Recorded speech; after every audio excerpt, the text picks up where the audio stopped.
All right, y'all. We are back for another cooking video, and we are doing something a little different today, y'all. Guess what this is, y'all? This is beef tongue. Yeah. Some folks, they're like, I ain't finna eat that. But you know what? Don't knock it till you try it, because this dish is fire.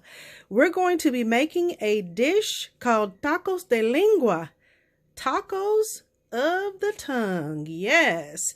And if you want to know how this tastes, it sort of tastes like a beef roast once it's all cooked up. Now, the star of the show today is Mr. Moo Cow himself.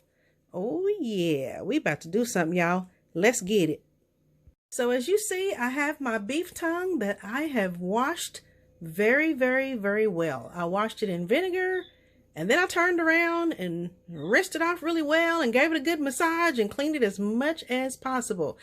In addition to that, we're going to have 1 large onion. I am using an entire head of garlic, and I'm also going to use 2 bouillon cubes and 2 bay leaves. So I'm going to put this in my crock pot and I'm going to cook it for 5 hours, y'all, because I'm about to go to bed. I am sleepy, and I'm going to let this bad boy cook all night. Normally, I like to cook this in my Instant Pot, but I'm sleepy, y'all, and I'm about to put this in the crock pot and get it rolling. And then tomorrow it will be ready to eat. All right, so I have that in the crock pot with all of the goodies and delectables. And I also went ahead and added about a teaspoon of garlic powder, a teaspoon of black pepper. And then also I did about 3 or 4 shakes of this Cholula hot sauce, the chili garlic, because I just love the taste of that, y'all. I'm going to go ahead and add some water to this meal here. And I'm going to make sure that I completely cover the beef tongue and all of the delectables that's inside the crock pot. And I'm going to cook it for 5 hours. And then I will get up and unplug this bad boy. All right. So as you can see, I have put the water in the crock pot. I put it about 1/2 inch to 1 inch above the level of the beef tongue. Now, when you're cooking beef tongue, one thing you don't want to do is do not try and get this cover or this outer layer off of the tongue until it is completely done. If you do it now, y'all gonna end up tearing your meat up and it's not gonna come off, y'all, trust me. So wait until it is completely done, and then it will peel off very, very easily. Now, also to this, I went ahead and added a 3rd beef bouillon cube because I want this to have a nice strong beef flavor, because after all, it is beef. So we'll be back in the morning and I'll show you guys what it looks like once we've got it done. And again, I'm going to go ahead and cook this overnight for 5 hours, and I'll get up in the morning and we'll see what we got. All right, next morning, y'all, it is done.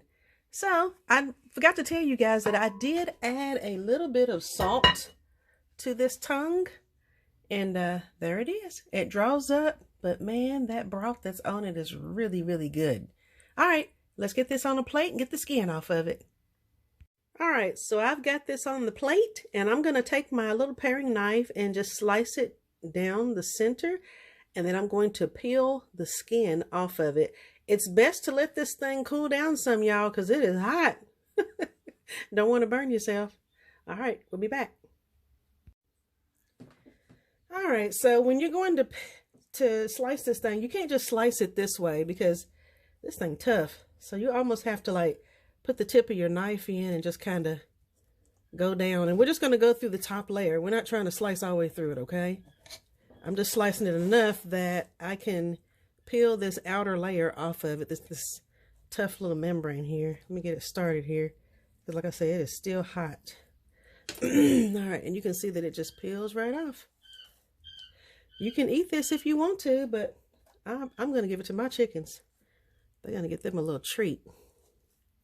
Like I said, this thing is still pretty hot. Ooh, kind of toasty.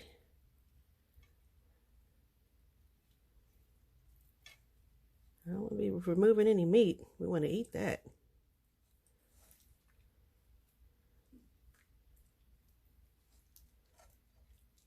All right, so let me go ahead and get this peeled, and we'll be back with the final product.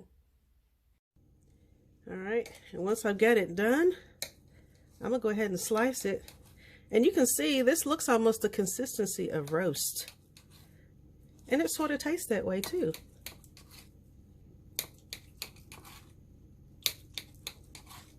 And I'm just gonna dice this up, put it in a skillet when I'm ready to eat it with a whole bunch of onions, and may add a little bit more seasoning. And then we're gonna put this in a flour tortilla, or you could use corn tortilla, whichever you prefer, but I'm going to use probably flour or whichever. And add some cilantro. Gonna add some tomatillo sauce, which I like to do the salsa, tomatillo salsa. Onions. Gonna add some tomatoes. And then we're gonna have our tacos ready. There you go. That's what it looks like. And like I say, it looks very similar to roast. Let's give it a taste test.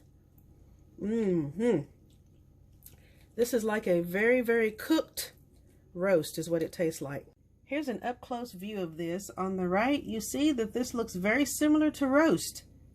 And then over here on the left side, this looks like an overcooked roast because the tissue and the texture is very, very smooth, almost mushy. So, like I say, we'll get this fired up, get it rolling, and I'll show you the final product. All right, y'all, final product. Y'all know what I'm about to do. I'm gonna lay my ears back, y'all, and I want to introduce you guys to some of my family. How does it taste? Wonderful. Wonderful. All right. I'm gonna win seconds. There you go, y'all. Y'all have a good day. Thanks for watching, and I hope you guys will try my recipe because it is fabulous. Fabulous.